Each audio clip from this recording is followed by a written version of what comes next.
Timnas kita ini kalau lagi bertanding gitu ya di lapangan, itu isinya lebih banyak pemain naturalisasinya ketimbang pemain nasional. Ya, kalau bisa komposisi pemain di lapangan itu, Pak Sekjen PSSI kalau bisa 60% lah pemain nasional. Ya, jangan semuanya diisi oleh pemain naturalisasi. Nah, itulah yang kita perbaikin sekarang kan, nasionalisasi itu adalah pemain berdarah Indonesia. Pak Putra Nababan saya kenal baik, dia juga tokoh nasional. Yang penting pakai Garuda, udah titik. Mereka pakai Garuda, apapun warna kulit lu, apapun agama lu, apapun suku lu membela Indonesia di kancah internasional, kita harus dukung. Titik. Itulah. Saya meminta kalau bisa 60% dari mereka yang bermain, gitu ya. Anggota DPR yang usul timnas diisi 60% pemain lokal, itu landasan 60% dari mana? Kalau Anda bilang 16% mungkin masih masuk akal. Lagi pula mereka sama membela Indonesia. Contohlah Bang J, timnya promosi ke Serie A, ia selebrasi dengan bendera merah putih dengan bangga. Malu harusnya ngomong gini di depan pemain diaspora lagi. Mungkin Bapak ini salah bergaul dengan Bung Toel dan kebanyakan main politik. Ini kalau ke DPR ini masalah politik ini, ya. Kalau ke DPR ini bukan urusan olahraga. Olahraga itu olahraga politik juga. Politik olahraga. Jadi harus ada kepercayaan. Kalau bicara olahraga pure, murni, ya silakan di PSSI. Gimana menurut kalian? Apakah sepak bola sudah seharusnya dijauhkan dari politik, atau justru dengan politik sepak bola kita bisa maju? Debat tetap pakai adab. Ya jangan melulu tiba-tiba di lapangan 60% pemain naturalisasi. Jangan dibalik. Naturalisasi tidak bisa dihindari. Inilah yang membuat Vietnam ini marah dengan Indonesia. Dan Vietnam akan mengikuti kita, mereka akan naturalisasi pemainnya. Karena selama ini 3 tahun berturut-turut Vietnam nggak pernah menang. Nggak pernah kalah sama Indonesia. Tapi kemarin Vietnam kalah. Artinya ini menjadi satu patokan. Disampaikan saja, tidak bisa dihindari. Anak-anak kita di Indonesia ini, begitu saya baca latar belakang, saya terharu. Mereka masih mencintai Indonesia. You still love Indonesia. Because your father born in Aceh. Nggak gampang orang mau menjadi warga negara. Maka tadi saya tanya, apakah mereka betul mau menjadi warga negara? Tidak mudah, karena kalau dihitung sebagai negara, kita negara besar, tapi kita belum menjadi negara maju. Anda sudah ada di negara maju, tapi memang competition-nya begitu ketat. Nah, jadi memang Indonesia akan menuju panggung dunia. Tadi saya juga tanya, sejak kehadiran Argentina ke Indonesia, itu membuka mata anak-anak Indonesia bahwa Indonesia sanggup mendatangkan juara dunia di Indonesia. Nah, jadi artinya tidak akan bisa dipungkiri akan terjadi persaingan, Bang Yunus. Anak-anak kita ini akan bersaing dengan anak-anak kita juga yang pada dasarnya secara physically jauh lebih kuat, jauh lebih tinggi, lebih powerful. Nah, ini tentu kita juga mengikuti, teman-teman media di Indonesia juga sudah mulai terbelah ini. Waduh, ini dengan hadir naturalisasi, akan ada beberapa anak yang punya potensi akan tergeser. Itu realita. Salam olahraga. Jumpa lagi dengan saya di Mas TV Channel. Barusan kita saksikan ya, seorang anggota DPR dari fraksi PDIP, Putra Nababan. Beliau mengatakan komposisi pemain di PSSI untuk timnas di lapangan adalah 60% pemain lokal, 40% pemain naturalisasi. Ini sangat lucu sekali ini. Seorang anggota DPR ikut-ikut berkomentar di dalam lapangan sepak bola.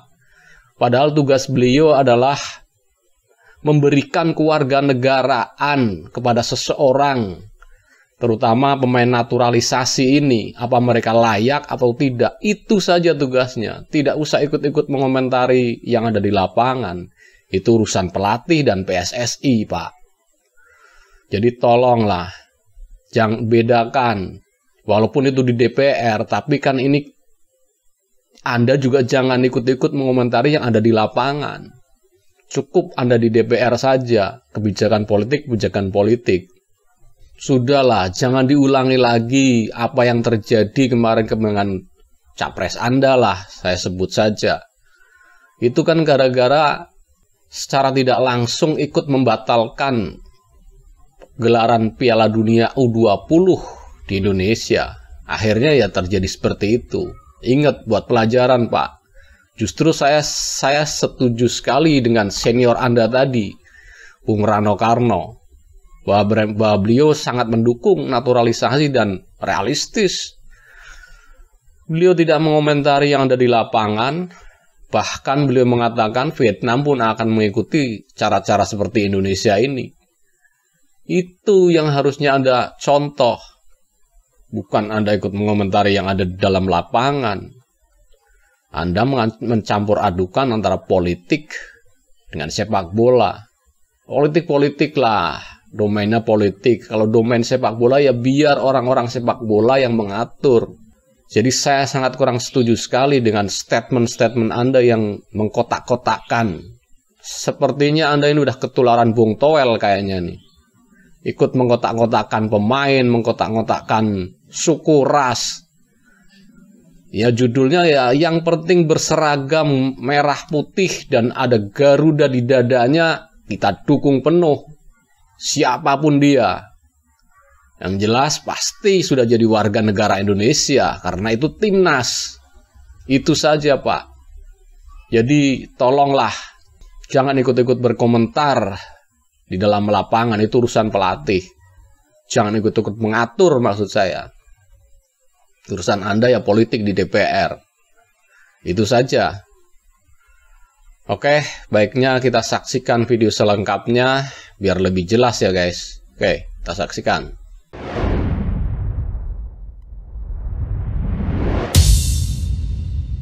Naturalisasi yang paling banyak. Ini udah ada 11 pemain ini dari 2022. Ini banyak sekali nih pemainnya. Bahkan timnas kita ini kalau lagi bertanding gitu ya di lapangan, itu isinya lebih banyak pemain naturalisasinya ketimbang pemain nasional. Ini harus menjadi perhatian dari pemerintah bagaimana kalau tadi teman-teman menyampaikan tetap menjadi fokus terhadap pembibitan pemain muda kita, ya bibit-bibit unggul kita, masa depan generasi muda pemain nasional Indonesia ini harus diimbangi. Ya, kalau bisa komposisi pemain di lapangan itu Pak Sekjen PSSI kalau bisa 60% lah pemain nasional. Kalau ke DPR ini masalah politik ini. Kalau ke DPR ini bukan urusan olahraga. Kalau bicara olahraga pure, murni, ya silakan di PSSI. Tapi kalau udah bicara di DPR Komisi 10, tentunya kami juga harus mempertimbangkan masalah politik dan juga harus dipertimbangkan juga kepercayaan publik. Saya meminta kalau bisa 60% dari mereka yang bermain. Itu kalau bisa ya pemain nasional. Ya jangan melulu tiba-tiba di lapangan 60% pemain naturalisasi, jangan dibalik atas nama kemenangan dan lain sebagainya itu dibalik. Ya karena kita lihat ini tidak semua loh pemain naturalisasi itu pernah dimainkan. Pak Putra Nababan saya kenal baik, dia juga tokoh nasional. Nah itulah yang kita perbaikin sekarang kan nasionalisasi itu adalah pemain berdarah Indonesia. Mungkin banyak teman-teman yang terpersepsikan seakan-akan nasionalisasi kita seperti yang lalu-lalu. Nah, jadi kita juga mesti membuka wacana bahwa olahraga ini makin global. Tetapi kita punya strategi besar bahwa namanya naturalisasi adalah pemain berdarah Indonesia dan kepentingan tim nasional bukan klub. Dulu naturalisasi banyak kepentingan klub. Begitu dinaturalisasi dipakai tim nasional ogah-ogahan, tetapi main di klub seger dan kualitasnya tidak standar tim nasional. Nah ini nggak bisa ya.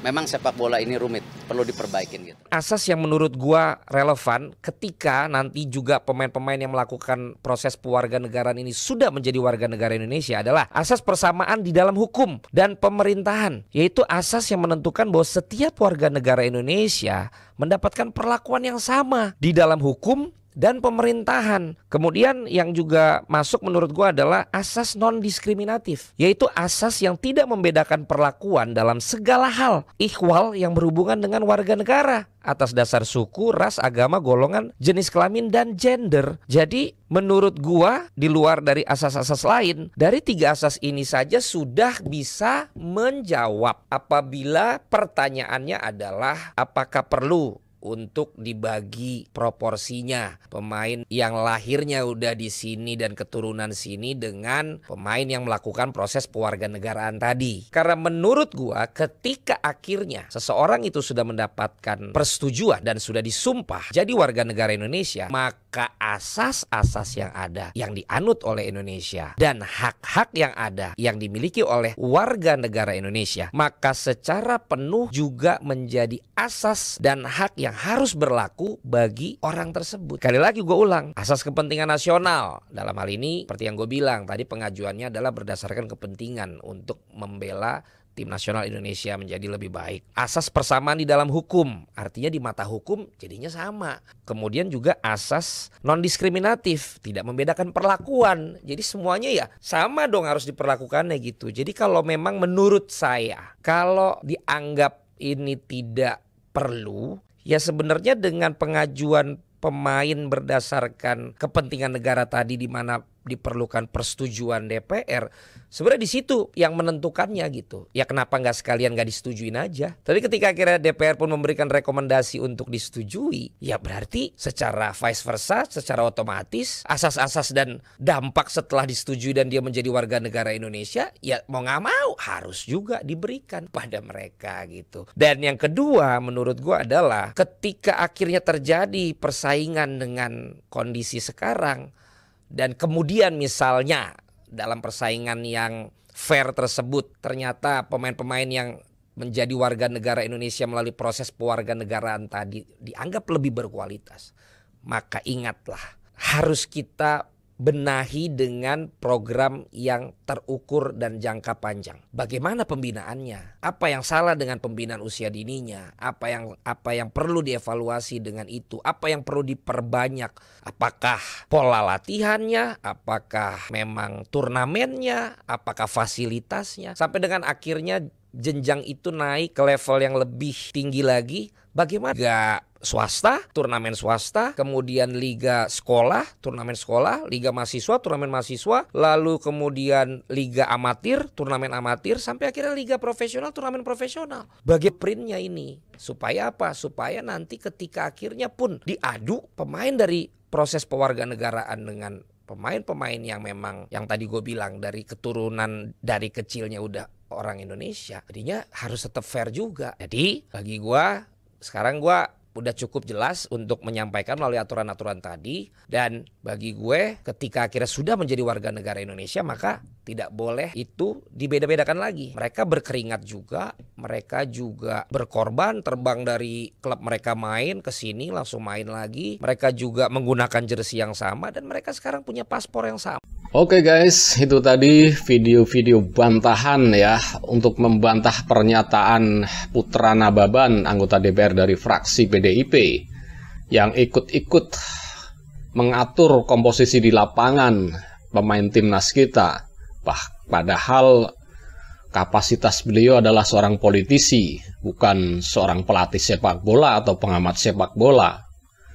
Yang seharusnya tidak usah ikut berkomentar lah, nanti berpengaruh itu ke partai Anda. Pasti masalahnya ini ditonton oleh seluruh masyarakat Indonesia, itu di sidang DPR lagi, live lagi. Itu ditonton oleh jutaan, bahkan mungkin sebagian besar masyarakat Indonesia. Hati-hati Pak, pesan saya kalau berkomentar, ya berkomentar sewajarnya sajalah. Jangan ikut-ikut apa yang ada di dalam lapangan, itu urusan pelatih dan PSSI. Oke, mungkin reaction dari saya cukup sekian dulu. Tolong guys, berikan komentar Anda, pendapat Anda seperti apa. Dan jangan lupa like, yang bagi yang belum subscribe, tolong subscribe ya. Biar dapat bonus tonton videonya setiap hari. Video terbaru tentunya dari Mas TV Channel. Oke, sekian dulu. Wassalamualaikum warahmatullahi wabarakatuh. Salam olahraga.